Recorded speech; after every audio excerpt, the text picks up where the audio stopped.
Bonjour, j'espère que vous allez bien et bonne fête de Pâques à tous ceux qui ont fêté Pâques hier. Bonne fête de résurrection du Christ pour ceux qui sont chrétiens. Aujourd'hui, j'aimerais vous parler d'un sujet qui pourrait être très intéressant pour vous. Il s'agit de l'emploi. Dans cette vidéo, je vais vous donner quelques offres d'emploi et les liens où vous allez pouvoir postuler. Euh, donc, ceux qui auront ces profils-là pourront postuler. Je ne vais pas mentionner tous les emplois ici, je vais mentionner un ou deux. Et puis, vous allez regarder dans le lien et vous allez pouvoir postuler, vous allez pouvoir prendre plus d'informations. Mais il faut savoir que je ne suis ni lié de près ou de loin au lien que je vais présenter. En fait, j'ai découvert ce lien, je crois, il y a de cela, je crois, hier. Et j'ai vu qu'il y avait des emplois qui étaient un recrutement à l'international qui était fait pour un certain nombre d'emplois. Et cela me semblait être intéressant de présenter cela euh, aux abonnés ou à toute personne qui vient sur cette chaîne. Si c'est la première fois que vous venez sur cette chaîne, je vais donc vous demander solennellement de vous abonner, de liker et surtout de partager. Surtout pour cette vidéo, parce qu'il y a quand même des offres d'emploi intéressantes. Et puis, il faut savoir, j'ai regardé certaines offres d'emploi de cet organisme-là. Et ils vont jusqu'à payer, pour certaines offres, l'employeur va jusqu'à payer le billet d'avion du nouveau employé. Donc, vous voyez que c'est très intéressant. Donc, avant de vous présenter ces offres, je vais vous faire quelques recommandations et conseils. Et vous savez, moi, j'ai regardé. Des fois, je regarde les commentaires. Il y a de cela quelques mois, en début, quand j'avais commencé à faire mes vidéos sur YouTube, j'avais parlé de comment est-ce que j'ai obtenu mon emploi au Québec et ce qui m'a permis de venir au Québec plus tôt que prévu. Parce que j'avais dit même dans cette vidéo que j'avais commencé mon immigration, mais je n'avais pas encore la résidence permanente. Et donc, pour pouvoir dévancer la résidence permanente, parce qu'il faut savoir que quand on fait l'immigration, on vous demande la preuve de fonds, etc. Mais je n'avais pas forcément cette preuve de fonds-là sur moi. Et donc, pour moi, c'était intéressant de venir en tant employé plutôt, et donc de ne pas pouvoir faire la preuve, de ne pas pouvoir faire la preuve de la preuve de fonds. Donc, à l'immigration, en entrant, ils ne m'ont pas demandé prouver, ils m'ont demandé, ils ont vu mon emploi, etc. Ils ont vu les papiers, et donc ça a été correct. Et donc, je suis venu avec très peu d'argent, en réalité. Mais ça a été correct, j'ai pu tenir et j'ai pu me faire à nouveau un capital. Donc, c'est un bon moyen pour pouvoir immigrer au Canada, même si vous avez déjà commencé votre processus et qu'il commence à être avancé, ça peut être très intéressant pour vous. La deuxième, le deuxième conseil que je voudrais donner, c'est que c'est vrai, vous avez des offres. Il y a quelqu'un dans l'un des commentaires, quand j'ai dit que j'ai obtenu, je reviens ce que j'étais en train de dire, j'ai fait une petite digression. Quand j'ai dit que j'ai obtenu mon emploi et que je suis venu en tant que employeur temporaire, la personne a écrit en bas, ah, monsieur, avec tout le respect, je crois quelque chose comme ça, je crois que vous mentez. Ça va beaucoup faire rire, mais c'est parce que sûrement il a beaucoup essayé, il ne croit pas que ça peut marcher. Il a beaucoup essayé et il n'a jamais réussi à obtenir même ne serait-ce qu'une invitation à un entretien. Mais pourquoi est-ce que ça peut se faire ainsi? Je l'ai dit dans une de mes vidéos. Quand vous faites votre CV, il faut que le CV colle à l'emploi que vous voulez pour lequel vous voulez postuler. On ne fait pas un CV passe-partout. Parce que si tu fais un CV passe-partout, ça ne va pas refléter l'emploi que tu veux postuler.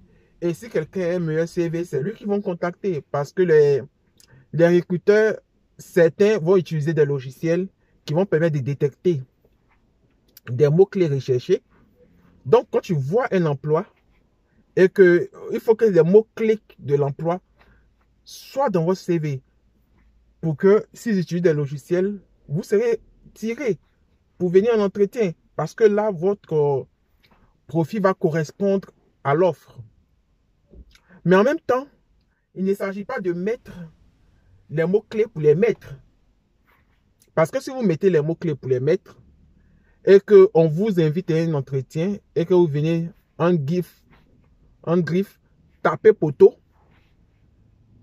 c'est dans le jargon ivoirien, mais qui voudrait dire que vous venez et que vous ne réussissez pas à vous en sortir en entretien. Vous savez, c'est quand même, ça donne une mauvaise image de vous, mais en plus, ça va donner une mauvaise image de votre pays, des autres candidats. S'il y a personne d'autre qui peut relever le défi, ça va donner une mauvaise image. On dit, oh, on a pris quelqu'un de tel pays, voilà ce qu'il a fait, il a mis un CV, ce CV-là ne correspondait pas, il nous a fait perdre du temps. Et c'est ça, ne faites pas perdre du temps aux recruteurs, parce que le temps, c'est précieux. Donc, formez-vous surtout.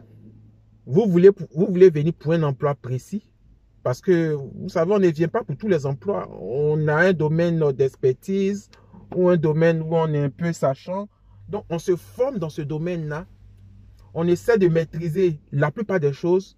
Et lorsque nous avons une opportunité, on peut, en entretien, faire savoir qu'on maîtrise et puis aussi faire savoir qu'on a déjà l'expérience dans les tâches qu'on nous demande. Et il faut que le CV aussi donne quand même un certain nombre de détails des tâches que vous faites, parce que le recruteur ne va pas s'imaginer. C'est vrai, vous avez mis, j'ai travaillé dans cette entreprise en tant que soudeur, mais soudeur, tu as fait quoi? Par exemple, le recruteur cherche quelqu'un qui a fait de la soudure et de l'assemblage. Il faut qu'il sache que tu as fait de l'assemblage. Il cherche quelqu'un qui a fait de la soudure et qui sait lire les plans. Il faut que tu lui montres que tu sais lire les plans. Donc, tu as pu faire peut-être de l'assemblage à base de plans, 2 ou 3 assemblages à base de plans. Tu vois, il comprend que si tu l'as fait plusieurs fois, ça veut dire que tu sais lire les plans. Et c'est tout ça qu'il faut faire. Il faut que le CV ne soit pas vraiment long et que le CV puisse refléter ce que l'offre d'emploi demande. Ça, c'est l'un des conseils. Et l'autre conseil, c'est de se préparer à l'entretien. Vous savez, le recruteur va partir chercher quelqu'un au fin fond d'un continent qui n'est pas son continent. Il prend beaucoup de risques. Je vais chez une personne qui va venir chez moi pour travailler. Je ne connais pas les entreprises dans lesquelles il a travaillé. Je ne connais pas vraiment son expérience. Donc, il faut qu'il me montre. Et pour cela, il faut que tu sois bien structuré dans ton entretien. Il faut qu'il sache que, ah oui, déjà l'entretien montre que cette personne a des capacités pour pouvoir réaliser ces tâches-là. Donc, pour cela, il faut que tu sois préparé dans ton entretien. On ne se lève pas comme ça et puis on va en entretien. L'entretien se prépare. Ça se révise.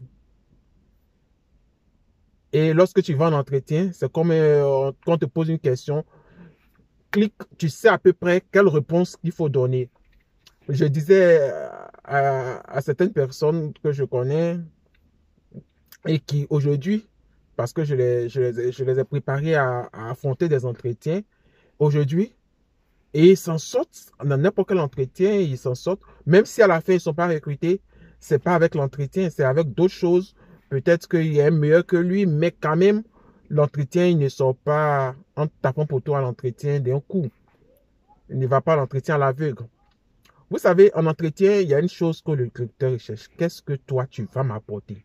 C'est la seule question que le recruteur pose. Qui te dit, présente-toi. C'est qu'est-ce que toi, tu vas m'apporter? S'il te dit, qu'est-ce que tu... Parle-moi de de ton expérience. C'est qu'est-ce que toi, tu vas m'apporter. Si tu te dis, parle-moi d'une situation où ton intervention a permis de sauver, d'une situation délicate où ton intervention a permis de sauver un projet, par exemple. C'est qu'est-ce que toi, tu vas m'apporter. Parce qu'il veut voir si dans ton passé, tu as pu apporter quelque chose que tu peux lui apporter. C'est vrai, on répond d'une certaine manière parce qu'on parle moins de toi. Je suis tentant, bon, je suis tentant, mais ça n'a pas de valeur parce qu'il a le CV devant toi. Voilà mon expérience. J'ai fait tant, et cette expérience, je pense que je vais pouvoir la mettre à votre service pour relever l'ensemble des défis. Par exemple, vous voyez à la fin, voilà ce que je vais vous apporter. De mon expérience, voilà ce que je vais vous apporter. Et c'est ça qu'il faut faire dans un CV. Et puis, il ne faut pas mentir. En tout cas, il ne faut pas mentir. Il faut être prêt. Ce que tu mets dans ton CV, ce que tu vas dire en entretien, il faut que ça soit vérifiable. Parce qu'ils ne vont pas seulement te prendre un entretien théorique, mais tu vas passer sûrement à la pratique. Il faut que ça soit vérifiable à la pratique. Parce qu'il y a des gens qui sont très bons théoriquement, mais lorsqu'on passe à la pratique, c'est difficile. C'est vrai, des fois, l'entretien, ça peut être... Moi, je suis parti à un entretien où on m'a posé une petite question en anglais, je n'ai pas pu répondre. Oh, j'étais très bon en anglais parce que j'étais stressé. Ça peut arriver. Mais, il ne faut pas que ce soit une norme chez toi. Il faut que tu sois prêt. Et lorsque tu sors d'un entretien, même si ça n'a pas marché, ce que tu dois retenir, qu'est-ce qui n'a pas marché et qu'est-ce que je fais pour que prochainement ça marche. Bon, donc voilà un peu les conseils que je voulais donner.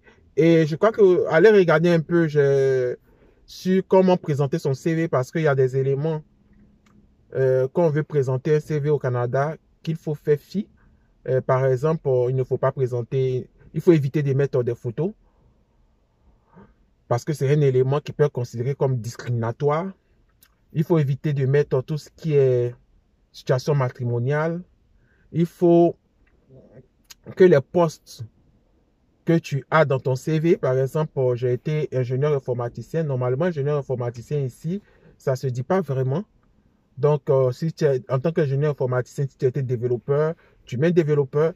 Si tu as été,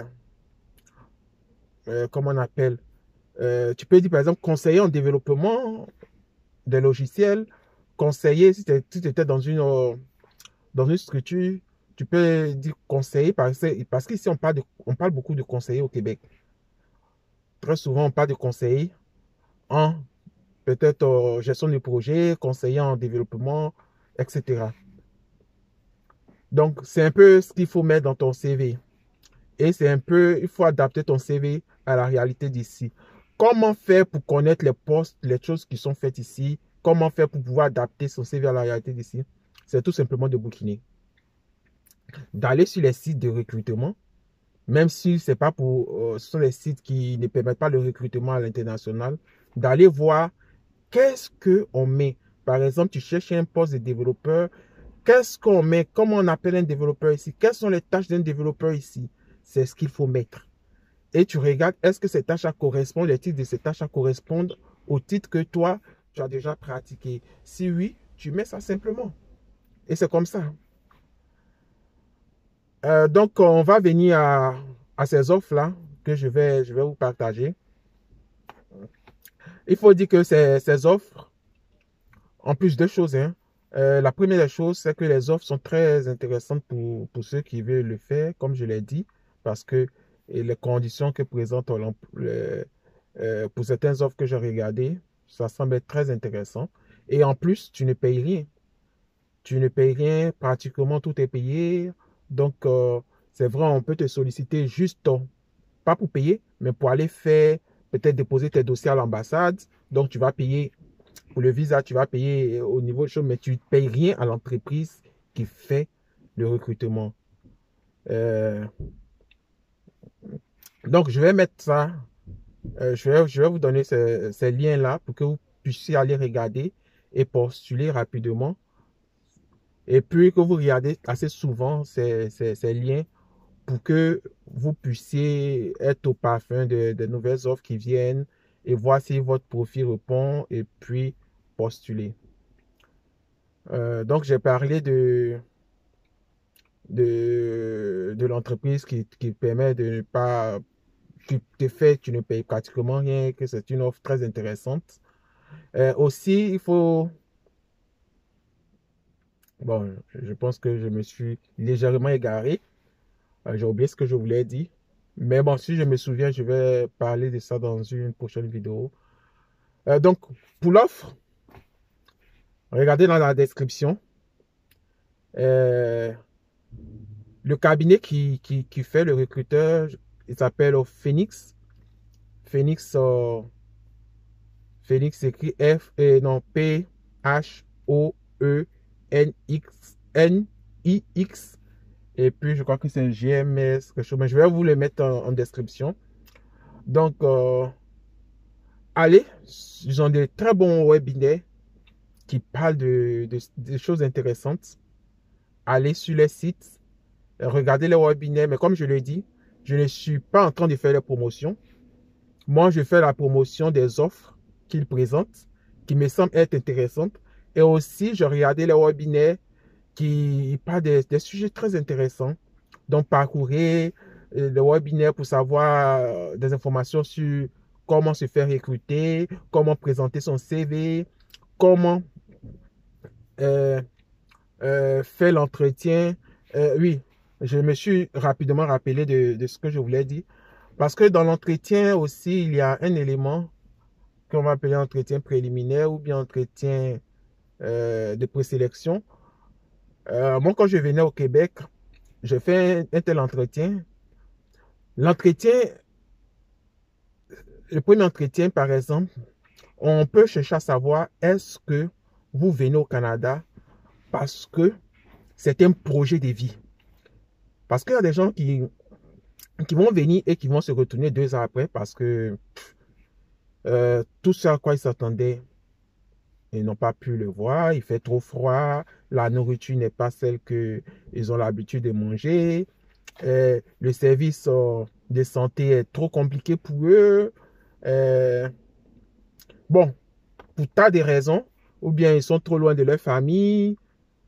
Quand je parle de famille, pas forcément de madame ou de monsieur ou des enfants, mais peut-être des parents, des choses. Parce que quand vous venez, généralement, on vous permet d'inclure la famille proche, c'est-à-dire monsieur, madame et les enfants pour pouvoir faire le visa. Mais on ne va pas vous permettre d'inclure vos parents. Donc, pour certains, peut-être qu'ils ont besoin de répartir voir les parents, donc tout ça, ça devient compliqué pour eux. Donc, c'est tout ça que l'employeur va venir chercher parce qu'il va te chercher loin et il ne va pas chercher quelqu'un qui va venir faire 2 mois dans son entreprise ou 3 mois. Il cherche quelqu'un qui va venir envoyer son expérience et durer dans son entreprise pour qu'il lui puisse rentabiliser le coût d'investissement qu'il a fait. Parce qu'aller te chercher, il va payer le cabinet, il va payer des frais. Je parlais comment on appelle là, du billet d'avion que certains payent, mais ils payent le billet d'avion. Tout ça, il faut qu'ils rentabilisent. Donc, il ne va pas aller chercher quelqu'un qui va venir et qui va vite répartir. Donc, c'est un peu ça. Donc, je disais que le cabinet que je vais vous mettre dans la description ou en commentaire. Euh, Regardez dans la description. C'est Phoenix et il y a plusieurs offres. Mais aussi, je vais vous parler aussi des journées Québec rapidement, parce que je parle d'offres d'emploi. Actuellement, il y a des offres d'emploi pour enseignants, pour informaticiens dans le domaine. Bon, des offres d'emploi pour enseignants au primaire, au collège, etc. Pour les pays comme le Cameroun, etc. Mais moi, je dis, hein, même si tu n'es pas du Cameroun, si on dit que c'est virtuel, si tu peux postuler, postule. Si ton CV est bon, que ce n'est pas ta région, ils peuvent toujours te retenir. Ils peuvent toujours te retenir. Donc, il ne faut pas avoir peur de postuler. même si on a dit que c'est pour la Colombie, bon, c'est vrai si on dit la Colombie, peut-être qu'ils vont s'entendre à parler avec des gens qui parlent espagnol, mais même si on dit que c'est pour la France, la Colombie, l'Inde, que tu es bon et que tu penses que tu peux, tu as un bon CV, tu as un bon parcours, postule. Et si on doit te retenir, ils vont te retenir. Et tu vas venir faire ton entretien. Donc, partagez surtout pour que les gens qui ont des profils et qui seraient intéressés à venir travailler au Canada, notamment au Québec, puissent en profiter. Et surtout s'ils ont la compétence, puissent en profiter et venir. Et donc, ça pourrait être intéressant pour eux. Donc, c'était ça, c'était ce que je voulais partager ce jour. Et donc, je vais vous demander de vous porter bien. Et si vous n'êtes pas abonné, abonnez-vous. Il est un peu long, mais je pense que c'est intéressant ce que j'ai dit. S'il y a des gens qui ont réussi à venir, parce que comme je l'ai dit, il y a quelqu'un qui m'a dit que c'était impossible de pouvoir venir au Canada en ayant une offre d'emploi depuis ton pays. Bon, je ne sais pas où il postule et comment il prépare son